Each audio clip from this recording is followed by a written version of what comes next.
নমস্কার বন্ধুরা, মিতালির রান্নাঘরের আজকে একটা নতুন রেসিপি নিয়ে হাজির হয়েছি।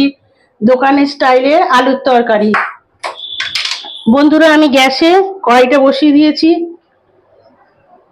পরিমাণ মতন আমি সর্ষের তেল দিয়ে দিলাম। আমি এখানে সামান্য 5 ফোড়ন দিয়ে দিলাম এবং 5 ফোড়নটা ভাজা গন্ধ বেরোলে আমি এখানে 3টে বড় সাইজের আলু কেটে রেখেছি। আলুগুলো আমি খোলা ছাড়িয়ে নিয়েছি, আপনারা খোলা সমেতও করতে পারেন। এবার আমি কিছুটা আদা ছোট ছোট করে কুচিয়ে রেখেছি, সেটা আমি কড়াইয়ের মধ্যে দিয়ে দিলাম। আদাটা একটু ভাজা ভাজা হয়ে গেলে আমি আগে থেকে কেটে রাখা আলুগুলো কড়ার মধ্যে দিয়ে দেবো।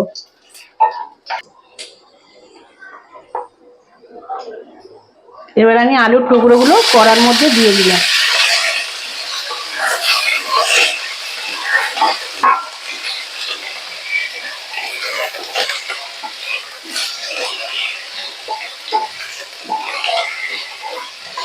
এইভাবে কিছুক্ষণ আমি আলুটা নাড়াচাড়া করব।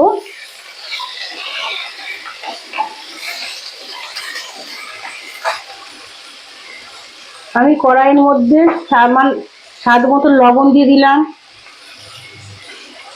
সামান্য পরিমাণে হলুদের গুঁড়ো দিয়ে দিলাম। আপনারা যে যেমন ঝাল খাবেন তেমন লঙ্কার গুঁড়ো দেবেন। আমি ছোট চামচের 1 চামচ লঙ্কার গুঁড়ো দিয়ে দিলাম, আর ছোট চামচের 1/2 চামচ এখানে আমি জিরে গুঁড়ো আর ধনে গুঁড়ো দিয়েছিলাম।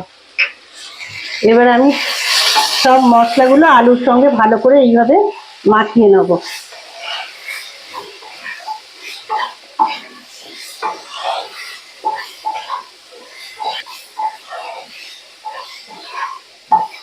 এইভাবে আমি কিছুক্ষণ হতে দেব।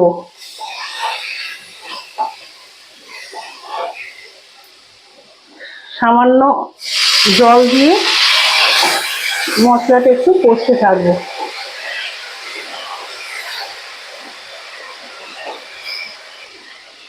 আমি এবার এর মধ্যে জল দিয়ে দেবো।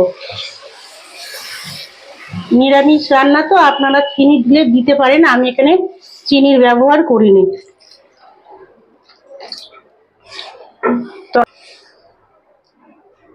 তরকারিটা হওয়া অবধি আমি অপেক্ষা করব। এবার আমি কড়াইতে চাপা দিয়ে দিলাম। বন্ধুরা, আমি এবার কড়াইয়ের ঢাকাটা সরিয়ে দিলাম। আলুগুলো সেদ্ধ হয়ে এসেছে, একটু জল আছে, জলটা আমি একটু শুকনো করে নেব।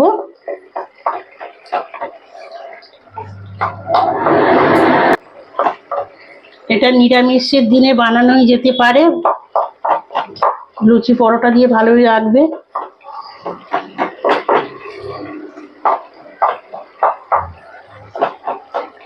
আর একটু হলে আমি নামিয়ে নেব।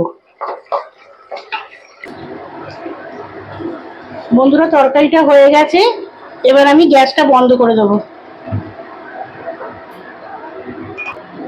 বন্ধুরা, তরকারিটা রেডি হয়ে গেছে। আমার রেসিপিটা ভালো লাগলে অবশ্যই লাইক, কমেন্ট, শেয়ার করবেন এবং ফেসবুকে ফলো করবেন, আর ইউটিউব চ্যানেলে গিয়ে অবশ্যই একটা সাবস্ক্রাইব করে দেবেন।